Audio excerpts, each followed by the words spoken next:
Hello everyone. Today, Carlos Mayo, María Gabriela Aguirre, Carlos Nolasco, Hernán Zulbarán, and I, Natalia Olivier, will be discussing cross-linguistic transfer from L1 in the L2 reading process. But what does that mean? What is cross-linguistic transfer?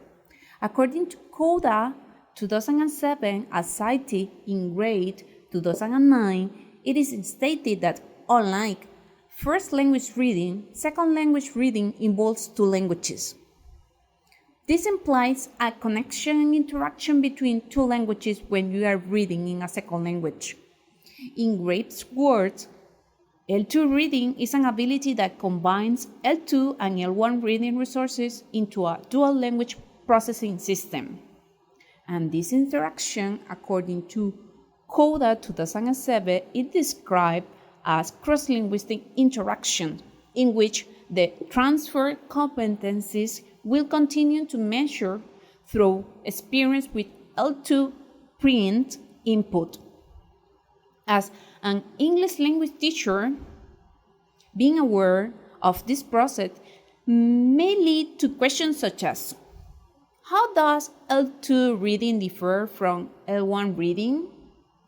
What are some common challenges that L2 readers face? And what are the best strategies that can be used to improve L2 reading comprehension? Therefore, my colleagues will discuss about the differences between L1 and L2 reading, aiming to understand how students can engage in reading successfully. To talk about linguistic and processing differences in L1 and L2 reading, it's really important to mention that reading is influenced by the linguistic resources and knowledge from the learner's L1, what make easier the L2 reading process, although sometimes it interferes with the L2 reading. L1 and L2 differ in phonology, orthography, morphology, grammar, specific areas of lexical density, areas of only practical lexical overlap, idiomatic and metaphoric uses of language, and discourse organization, practices and principles. There are also some aspects that help the L2 readers, and among them we can mention the parallel grammatical word order, the occurrence of a similar determiner system, the conceptual similarities for time and space reference. Also, the L2 readers work with the resources of two languages. Among them, we can mention the cognates. Another common strategy for L2 readers is switching from the L2 to the L1 and back again, especially when they are working or reading with challenging text. The L2 readers use metalinguistic processing. They feel aware of how language systems work. L2 readers also bring sociolinguistic experience. They are able to understand how language varies, and this sociolinguistic knowledge is part of the L1 linguistic resources. When talking about developmental and educational differences, it is important to highlight that they aren't predictable by the linguistic nature of the two languages involved. The first difference is the reader experience. L2 readers who are engaged in academic learning develop skills thanks to the L1 reading experience, skills like identifying main ideas, drawing inferences, among others. And these academic skills and experiences in L1 impact the L2 reader's comprehension development. The second difference is the exposure to print that a learner experiences. Reading in L1 is daily and almost automatic since they can read everywhere they go, while L2 reading comes the most from the classroom context. However, I think that nowadays this is not a big difference since readers have more access to L2 text thanks to the emergence of the internet. The third difference is motivation. An L1 reader can have different motivations from an L2 reader. Some of these motivations rely on academic goals, socialization practices, cultural frameworks for literacy uses, among others.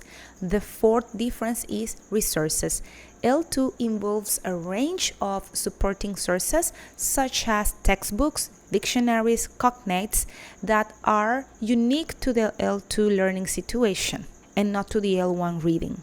If they are good resources, they will impact the L2 reading development. Finally, we have the metalinguistic awareness. Academic L2 readers have higher levels of metalinguistic awareness than monolingual L1 readers. They do activities such as mental translations, synonym recalls, etc. And this kind of awareness may also be part of L1 readers' experiences, but is not a consistent resource. Aside these differences that have been already mentioned, there are cultural and social differences that are important to highlight. Sociocultural and institutional factors play a significant role in both first language L1 and second language L2 reading development. Some key factors include socioeconomic status. Individuals from lower socioeconomic background may have limited access to books, resources, and educational support, which can impact their L1 and L2 reading development. Language exposure and use. The amount and quality of language input and interaction in both L1 and L2 environments can influence reading development. For L2 learners, opportunities for meaningful language use and exposure outside the classroom are crucial. Cultural and linguistic diversity. In multicultural and multilingual societies, individuals may be exposed to a variety of languages and cultural perspectives, which can influence their L1 and L2 reading experiences.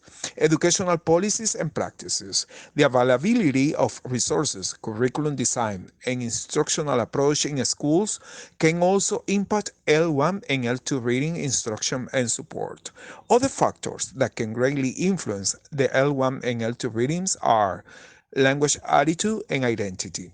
Social attitude towards different languages and dialect, as well as individuals' own language identity, can influence their motivation and engagement in L1 and L2 reading.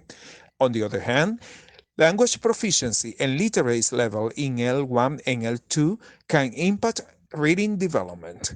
L2 learners may face additional challenges if their L1 literacy skills are underdeveloped. Understanding and addressing these sociocultural and institutional factors is essential for promoting equitable and effective L1 and L2 reading instruction and support. It's important for educators and policymakers to consider this factor when designing reading programs and intervention for diverse learners. There are some theories about L1 transfer. They are the interdependence hypothesis. Sometimes it's called the common underlying proficiency theory. States that academic literacy skills, once developed well in L1, will automatically be available for L2 academic purposes. And the other one is the language threshold hypothesis that states that a linguistic threshold exists that must be crossed before L1 language reading ability can transfer to L2 reading contexts. Not all abilities are transferred well into L2. For example, word recognition, L1 vocabulary knowledge, except for cognates, and in some cases, syntactic knowledge is not transferred positively. Teachers can use students' L1 reading skills as a foundation for developing their L2 reading abilities. By identifying similarities between the two languages, teachers can help students transfer their existing reading strategies and knowledge to the new language. When students see that their L1 reading skills can be applied to their L2 reading, it can boost their confidence, leading to increased engagement with reading activities and a more positive attitude towards learning the new language. For those students who struggle with L2 reading, understanding how their L1 reading skills can be transferred can provide a sense of support. Thus, teachers can help students to improve metacognitive skills and a deeper understanding of the reading process in both languages. In conclusion, L1 reading transfer plays a significant role in L2 reading development. And understanding the relationship between L1 and L2 reading abilities can help educators design effective strategies for teaching and learning second languages. This is the reference, and thank you very much.